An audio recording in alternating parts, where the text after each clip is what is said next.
This is Crane Durham's Nothing But Truth. Welcome back. Crane Durham's Nothing But Truth, proudly on. Say it with me now. AFR Talk. You didn't see that one coming, but it's Friday. It's Labor Day weekend, and we are going to be joined by Seton Motley, president of Less Government, in a moment. At the bottom of the hour, you ready? You ready for this? Yeah, it's Dan the Man Celia. He's with us. And then Ernest Hart Jr., security expert, consultant, and four-time world kickboxing champion. He's going to be with us, and we're going to talk about bullying, and then we'll go to the Colonel at the top of the hour. Crane Durham's Nothing But Truth. Hey, do you remember this from the former leader of the Southern Christian Leadership Conference, the MLK rally? Roll it. And I realized that Dr. King advocated for poor people. And if Dr. King was here today, I would ask him the question, if he was satisfied with the representation of poor people and poor folks being represented. And I came to the conclusion that he would be very upset and very disturbed. He would say that, Charles, we don't have anybody lobbying for poor folks.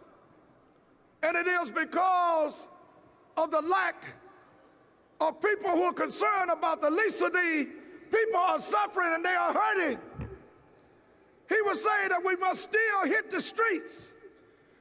We must still demonstrate. It was the SCLC, the Southern Christian Leadership Conference, that God gave us as a vehicle to free us. Yes.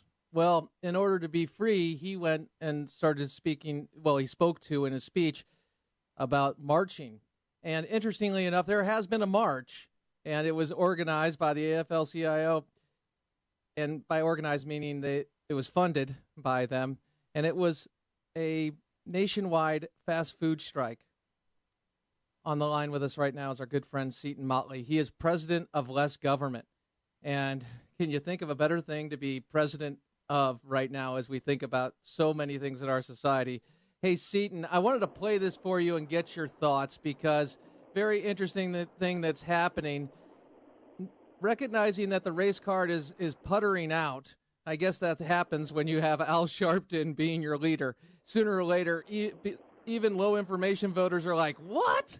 But here's what's going on. It's the shift to make it all about economics. And in the economic growth category, we're going to look at minority communities and put a focus on them, too. That's going to be a bridge to it.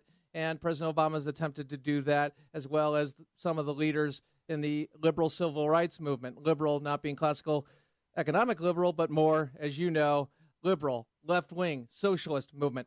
So here is ABC News, and it is Elizabeth Vargas speaking with Rebecca Jarvis, who is doing a report on these protests yesterday. And you'll hear it. They link them to the MLK legacy of I Have a Dream. Roll it. This is what protest organizers want you to see if you visit a fast food restaurant today. This morning, with financial backing from the Service Employees International Union, they say fast food workers at 1,000 restaurants in 50 cities across the country will walk out of work and onto picket lines like this today. Wall Street is recovering, McDonald's is recovering, and yet everyday workers are not. The day-long event comes on the heels of the 50th anniversary of the March on Washington for Jobs and Freedom. NAACP President Benjamin Jealous tells ABC News he hopes workers will be inspired. Let us also go forward from here and lift that minimum wage. So, Seton, my question to you, and incidentally, it was the service union paying for them. That was funny, not AFL-CIO, pardon me. But we heard from Jonathan Weston there, director of Fast Food Forward. They're looking at $15 an hour. This is coming out, and they're, in essence, going to make economic justice the new civil right, or return to it, if we look at the history of the original Occupy Wall Street movement that we can talk about a little later. Your thoughts on the fast food strike and the celebration of I Have a Dream, the commemoration of that on Wednesday? Well, I wrote about the social justice movement this week in the Daily Caller about how it's a war on equality of treatment before the law, and it's in part. I mean, it's part of it. And what we're witnessing here is this ridiculous. Look, my takeaway from all of this is the left wing wants to wave a wand and make 20 million mostly low-skilled illegal aliens citizens. The left wing has been allowing the border and ridiculing anyone who wants to close the border, allow the border to stay open, and allow millions of these people to come in. Then, after all this, they complain about low wages for low-skilled people and want to double the minimum wage when their policy of an open border and their policy of amnesty would further mitigate any gains that could possibly be made on low-income workers. It's phenomenal that the solution to leftism is more leftism in the minds.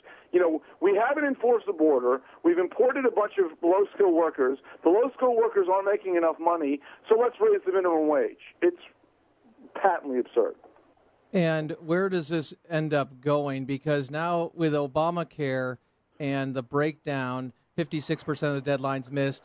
That's not including the 9 other deadlines that we could add into that to have a greater percentage of them that were not funded by the Republican Congress. But bottom line, you have Richard Trumka, thug, union leader, and he is criticizing Obamacare. But I get the idea that he says, oh, yeah, it's killing the 40-hour work week. But what my thought is he's not really on the side there. People are embracing him, saying, see, unions are against it. We should all come together. And I'm getting the idea Richard Trumka just what he wants is another carve-out. He's not into taking down Obamacare. He's into carving out another section for his particular group. There have been thousands, and this was in the piece this week too, there have been thousands of exemptions to Obamacare. Unions have received more than half of them. Now, I believe Trumka and the AFL-CIO is one of those recipients. But I think they're still going beyond that and saying it's killing the 40-hour plus or the 30-hour plus work week, which, of course, it is. And so he's already got his exemption for the unions, at least temporarily, and he's still complaining about it because another facet of it is awful for them, too. And actually, as we all know, almost all of it's terrible for them and everyone else. So I'm not sure. I mean, they got an exemption. I think this is beyond that. I think this is Trump going, this really does hurt our membership. Now, of course, it's completely schizophrenic and hypocritical when AFL-CIO is for amnesty, which they are. Yeah, and that also presents a problem because the workers that would come in under the amnesty, as I understand it, employers would not have to provide them with Obamacare, right. As we know it in the fund. They're not part of the Obamacare thing. And the union's kind of schizophrenic on that, too, because at the one time they view those people as 20 million new union members, but at the same time it hurts their existing union members by driving down wages. Tell me, do you think we're going to see the Republican Party come together and say we are not going to fund Obamacare, we'll fund the rest of the government? They'll unify. Do you see that happening? I don't think the leadership's going to do that. I just don't. Boehner, Cantor, McCarthy. I'd be stunned if they ended up doing that. They've been pretty adamant, specifically saying they don't want to do that, and that would be a pretty gutsy move. And as we've seen for the last several years, if there's one thing Boehner and company are lacking, it's guts. So the answer is probably not. I think it's going to be I think what might end up happening is, because there might be and probably would be a little blowback and damage to the Republican Party if there was an actual government shutdown. So we may accidentally get the best of all possible worlds, which is a big, long discussion of how bad Obamacare is and how it shouldn't be funded, but then ultimately it doesn't get the votes to be defunded and shut down the government. And therefore we've had a big, long conversation about how terrible Obamacare is. It helps draw the lines for swing state Democrats, swing district Democrats, to show that they're still on the side of Obamacare, which won't help them in their districts. and then we don't shut down the government. So at least the way I like to view it. I just wish groups like For America were beating up on swing state Democrats as much as they are beating up on Republicans for disagreeing with them on tactics.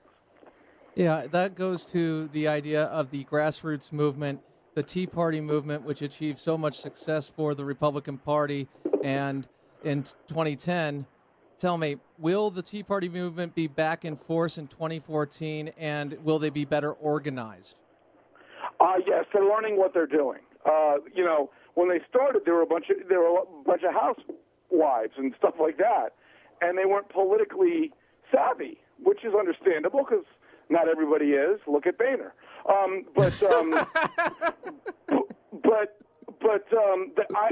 know, I'm friends with a lot of these groups, and speaking of defunding Obamacare, I'm actually part of the Defund Obamacare rally on September 10th here in D.C. with the Tea Party Patriots. So I'm certainly, these are very good people, and like you said, they've been involved now for several years, and they're learning the craft, because it is a craft, just like anything else is.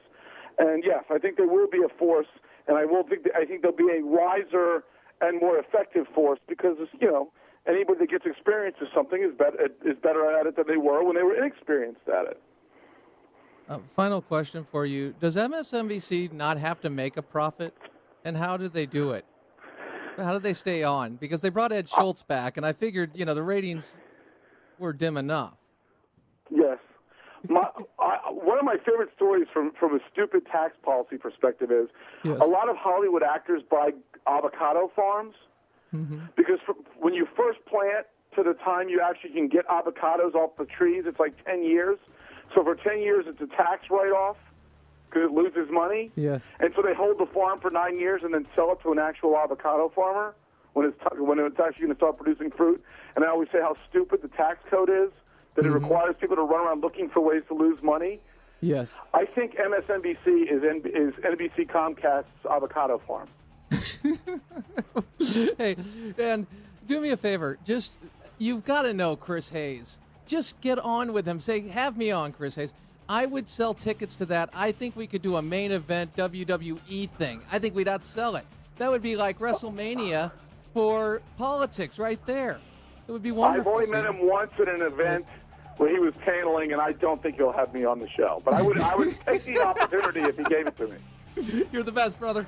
Hey, have a wonderful Labor Day weekend. Take care. Brain Durham's Nothing But Truth. Coming up, Dan the Man Celia, AFR Talk. To sharpen the faith of Christians and to share the good news of Jesus Christ with those who don't know him. That is the mission of the Christian Worldview radio program. This is host David Wheaton inviting you to join us this Saturday morning at 9 Eastern, 8 Central, to pursue that mission as we discuss a compelling topic from a decidedly biblical perspective. The Christian Worldview, Saturday mornings at 9 Eastern, 8 Central, right here on AFR Talk.